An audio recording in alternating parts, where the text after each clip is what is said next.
This video is going to be over performing transformations with the parent square root function. Um, and when I say that, of course, I mean, so parent function, right, would just be the square root of x. Now, transformations of that would look like this. So you've got a, b, x minus c, all of that, plus d. And you can probably already guess what each one of these letters does just based on what we've learned about transformations of other functions.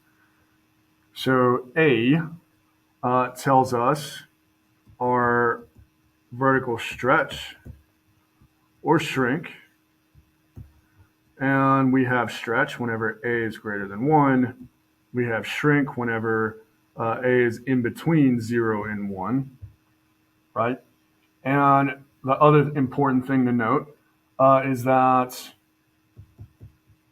if A is less than 0, meaning it's negative, then we have a reflection across the x-axis.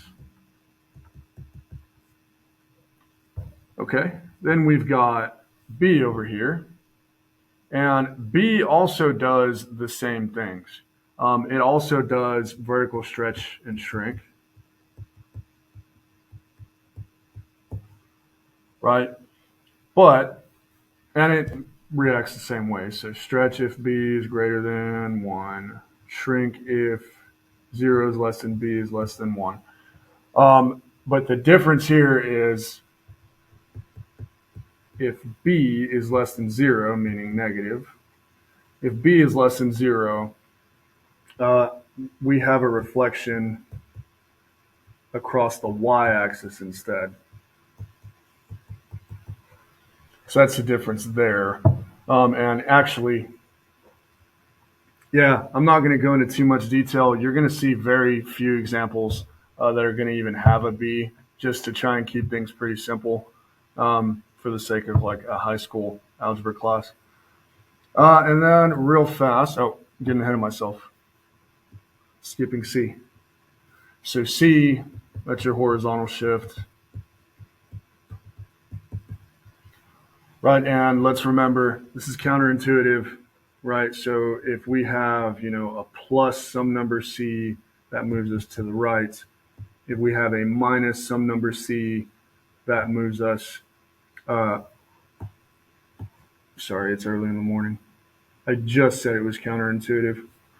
So if we have a plus some number C, that moves us to the left. If we have minus some number C, that moves us to the right.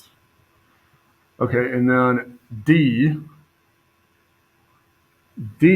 just is our vertical shift, and there's nothing counterintuitive about that. So if we have plus some number D, we go up. If we have minus some number D, we go down. I should just write the number or the word down.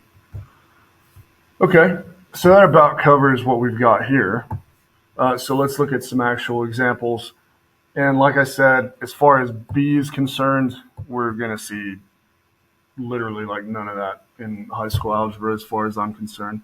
So looking at g of x, for example, well, obviously here in pink, we moved to the right by 1. That puts us right here.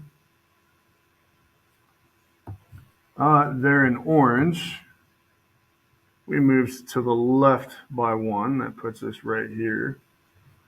And then we'll the OG function, the parent function is this guy right here. And then we've got some examples of being reflected across the x-axis. So the OG function, so we're looking at h now.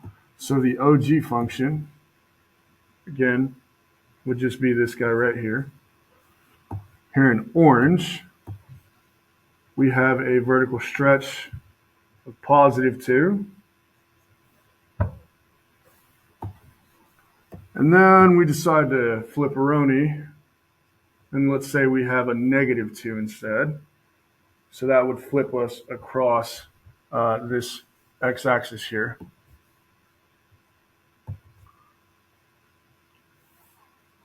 Then we have some examples of up and down, right?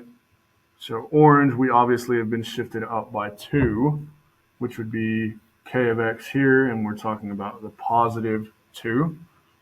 That obviously makes us shift up 2 units. And then here in pink, we've been shifted down by 2 instead, which means we utilize the minus 2 instead. And then we look at an example with a b value. And we see that, first we just have vertical stretch by 2. That's just a positive 2 there in orange, right? So we got stretched vertically. But then here in purple, when we use a negative 2 instead, that flips us across the y-axis. So not a whole lot of rocket science-y stuff with transformations ever.